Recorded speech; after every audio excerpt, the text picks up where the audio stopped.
All right, our next speaker is Matt Tarr, also from the University of New Hampshire.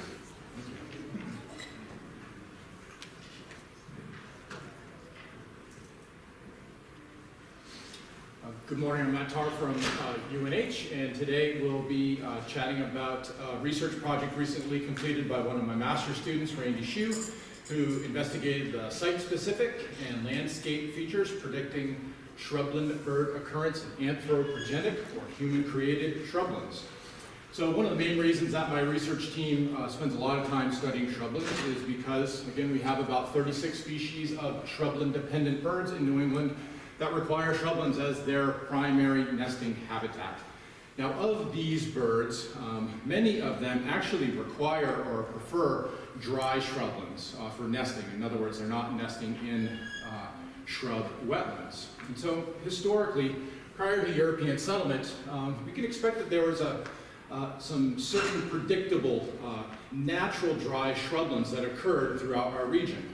Our dry shrublands occurred as large pine oak barrens, and they also occurred on rocky ridge tops and on coastal dunes as well. And I think we should expect that collectively these habitats likely functioned as stable source habitats for shrubland bird populations, which very likely expanded and contracted in response to natural forest disturbances such as wind, ice, and insects that created patches of ephemeral shrubland habitat throughout the area. Fire was also an important form of natural disturbance that was very important for maintaining the barrens, the ridges, and the dunes in a shrubby condition. Now, over the last 80 years in New England, we have suffered significant losses in our natural dry shrubland habitats, due largely to development and to altered natural disturbance regimes, including fire suppression. And so as a result, populations of many of our shrubland-dependent bird species have been declining, and many, like golden-winged warblers, are now identified as species in greatest need of conservation. So today, on most landscapes in New England, these birds that require dry shrubland habitats often require human-created shrublands as their primary habitat. And the most common ones in most landscapes include shrubby old fields, active and abandoned sand and gravel mines or gravel pits, transmission line rights-of-way, especially those that are wider than 50 meters, and regenerating clear cuts. So our shrubland-dependent birds are specialized to utilize shrublands, but I consider the species to actually occur along a gradient for how specific or picky they are for specific conditions. On the most general end of the scale, we have birds like common yellowthroats and song sparrows and gray catbirds that actually use a wide range of vegetation conditions. They occur in both wet and dry sites, and they tend to be the least area sensitive, often occurring in shrublands that are less than 1 hectare in size. On the most specific end of the scale, we've got critters like brown thrashers and prairie warblers and blue-winged warblers that are often absent from a shrubland if it lacks specific vegetation conditions or if it's too moist or too wet. And these species tend to be the most area sensitive, often being absent from or occurring in very low abundance in shrublands less than about 2 hectares in size.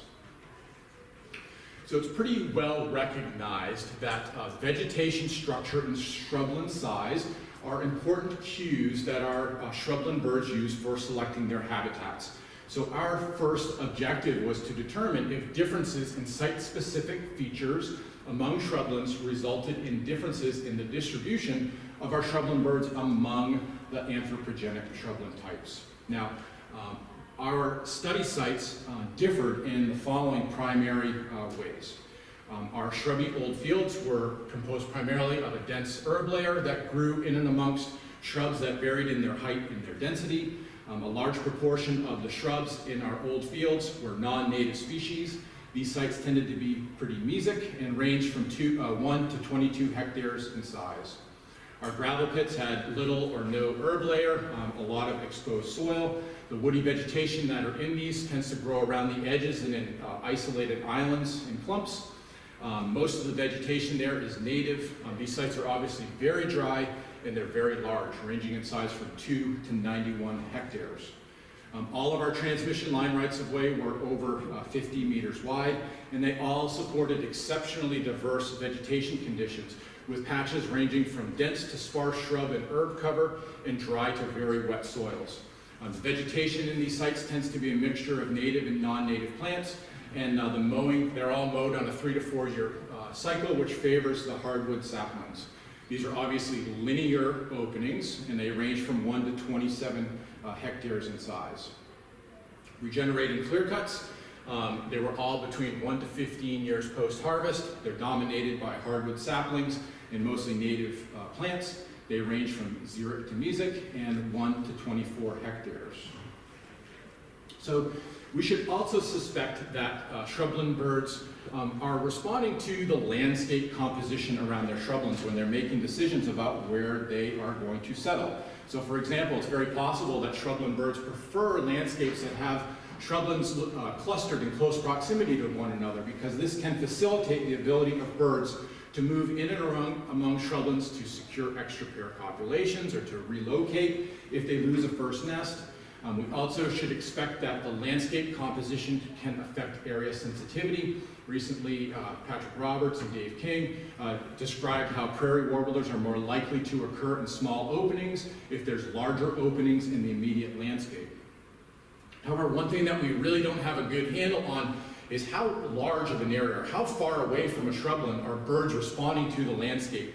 And the results vary from folks finding that little to no influence from the surrounding landscape to birds responding as far away as 2.5 kilometers. Overall, I think what we should be concluding from a lot of the previous work is that the strength of bird response to the landscape depends on the landscape, meaning that where the surrounding habitats are primarily non-habitat, like development and agriculture, bird response tends to be the strongest. And so our second objective was to determine what distance do landscape features or composition influence shrubland bird distribution. All right, our study was conducted in southeastern New Hampshire, and in a total of 101 shrublands. We surveyed half of these sites in 2015 and half in 2016, and all sites were 250 meters apart or greater. Landscape composition in our area is about 70% forest, 14% developed, 7% fields, and 4% dry shrubland. We concentrated our efforts in determining the presence and absence of 8 focal species. We selected these species because collectively they represent the range of shrubland vegetation conditions that the shrubland birds in our area tend to prefer. Also, it's relatively easy to train undergraduate technicians to accurately identify this smaller group of birds by sight and sound. We conducted a total of 3 presence-absence surveys in each shrubland between May and August. Surveys consisted of walking through a shrubland and broadcasting the songs and calls of our focal species until a species was determined present during a survey. We considered species to occur at a site if they occurred during at least one survey, and surveys were conducted at least 2 weeks apart. We collected a total of 12 site-specific features from each shrubland, including its size, perimeter, woody plant species richness, and the density of all vegetation, as well as the percent cover of native shrubs and saplings, grass ferns and forbs, bare ground and open water. We used ArcGIS to construct 6 landscape buffers around each shrubland, including 50, 250, and 500 meters, and 1, 5, and 10 kilometers. And in each buffer, we use a landfire data set to estimate the proportion of each buffer composed of these 7 habitat types. We use Kruskal-Wallis tests to look for differences in focal species distribution among the shrubland types. And then we modeled bird occurrence in response to site-specific features and landscape features using non-metric to multidimensional scaling and non-parametric multiplicative regression, which simply uses multiplicity of all of the site and landscape variables to find the combinations that best predict bird occurrence. I don't expect you to be able to read this, so I will summarize it for you. We'll first summarize the results of our best fit NPMR models on describing bird distribution in response to the variables. The results that are unique to our study is that models for every one of our species included both site-specific and landscape features. Also, our birds were responding to the landscape at all scales, from 50 to 10 kilometers away. Results of ours that were similar to other studies that have come before us is that many species are responding to the landscape composition at multiple distances, such that it's not uncommon for habitats that are important nearby to be different than habitats that are further away. Also, bird response to the variables is species specific, and it's not uncommon for a variable that is positively associated with one species to be negatively associated with others. So, in other words, one size does not fit all. This figure shows the proportion of each of the best fit models that were composed either by site-specific features in orange or landscape features in blue. And what we can see is that for most birds, it was the landscape variables that accounted for a large proportion of the variables that best predicted bird occurrence. And what we found is when we looked at those site-specific features, it was the proportion of shrubland, the proportion of field and pasture, and proportion of development that counted for about 55% of the landscape features in these models. This figure shows the patterns for how the focal species responded to shrubland, field and pasture, and development. Here, the length of the bar indicates the strength of the response. Bars that are below the zero line are negatively associated, bars above are positively. All of our shrubland bird species responded positively to the proportion of shrubland in the landscape, and the strongest response occurred around 500 meters. Most of our birds responded negatively to the proportion of field and pasture, except for blue-winged warblers and chestnut-sided warblers. And this strong response from blue-winged warblers actually wasn't that surprising, because as we'll see, blue-winged warblers occurred most frequently in shrubby old fields. The strength of the response to fields and pastures was strongest around 1 kilometer. Almost all of our birds responded negatively to the proportion of development in the surrounding landscape, and the strength of that response was strongest around 500 meters. Again, blue wings, we don't think that they're actually keying in on development, but rather the old fields that they occurred in just happened to be in landscapes where there was a lot of development. Okay, we found that vegetation density was the most important site-specific factor predicting bird occurrence. In shrublands that had a combination of dense, short, or very dense vegetation tended to support all bird species. And I'll summarize what kind of that vegetation looks like. It's basically areas that have dense shrubs interspersed with short and tall saplings, and also has areas where the herb cover ranges from less than a meter to over a meter, and there's patches of bare ground and leaf cover. Almost all of our shrublands had this vegetation condition somewhere in them. Short, sparse vegetation where the shrubs are short, there's a lot of bare ground, and there's limited or no herb cover, was positively associated with thrashers and towies, and was least preferred by blue wings and flycatchers. And this is the most common condition in our gravel pits. All vegetation very dense and tall, where all of the shrubs and the saplings were tall, the herb layer was tall, and there was very little bare ground, was positively associated with blue wings and flycatchers, and was the condition least preferred by thrashers, field sparrows and prairie warblers. Overall, our rights-of-way were the most diverse sites, and they had the greatest diversity of vegetation density. All right. So differences in vegetation composition among our study sites resulted in significant differences in where the focal species occurred. All of our species except brown thrashers were detected at least once in all shrubland types. Brown thrashers were absent from clear cuts, and they were most common, significantly more likely to occur in gravel pits than any other shrubland type. This is the least common species in our area, and they require really dry, sandy sites. Field sparrows, buntings, and prairie warblers were all significantly more likely to occur in gravel pits and rights-of-way than in clear cuts and old fields. And the prairie warblers and field sparrows also require very dry sites. Towies were most likely to occur in rights-of-way and gravel pits, and significantly more likely to occur in rights-of-way than in clear cuts and old fields. Chestnut-sideds more likely to occur in rights-of-way and clear cuts. The alder flycatchers were more likely to occur in rights-of-way, but overall there was no difference in where they occurred. And somewhat similarly, blue wings were more likely to occur in old fields, but there was no difference among the types. Overall, our shrubland birds responded positively to increases in shrubland size. However, blue wings were weakly negatively associated with shrubland size, and our chestnut sideds were least likely to occur in shrublands greater than 7.8 hectares.